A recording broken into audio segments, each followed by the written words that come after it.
with me. We spoke to Baroness Cox, a member of the British House of Lords who visited Syria recently.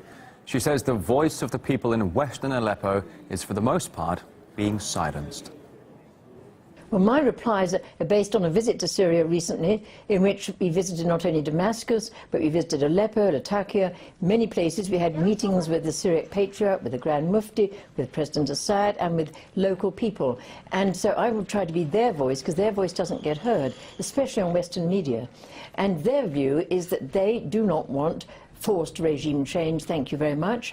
Their view was that they elected President Assad. They have criticisms of President Assad, of course, and some of them are very understandable, but they say we elected him, we respect him, and we do not want forced regime change, because if we have that, that'll mean the country will just go into the hands of the Islamist terrorists, ISIS and the other Islamist terrorist groups. There are very few moderate armed rebels left, according to them, and they're the local people they know, and they said it'll just become another Iraq, another Libya. The way the situation is represented in the media here in the West, you always hear about the attacks by the Syrian army, about their use of barrel bombs or chemical weapons. You don't hear about the use of cluster bombs and chemical weapons and attacks by the Islamic rebel groups. And I think people in Britain are beginning to wonder why.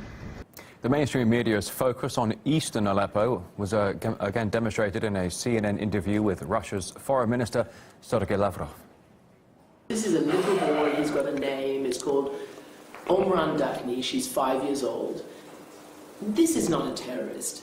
This is a boy who is surrounded in besieged and bombarded Aleppo.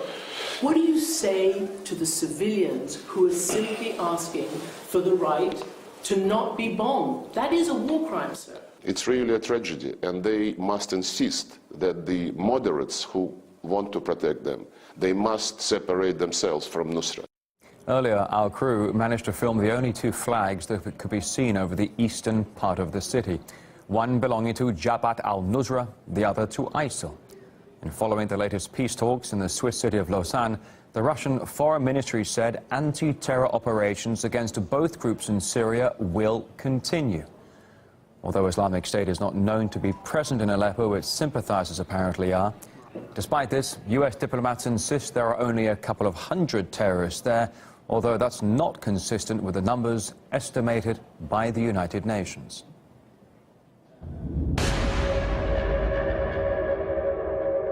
Russia cannot use the presence of what the United Nations estimates to be a couple of hundred members of al-Nusra to justify an indiscriminate aerial bombing campaign. 1,000 of you are deciding on the destiny of 275,000 civilians.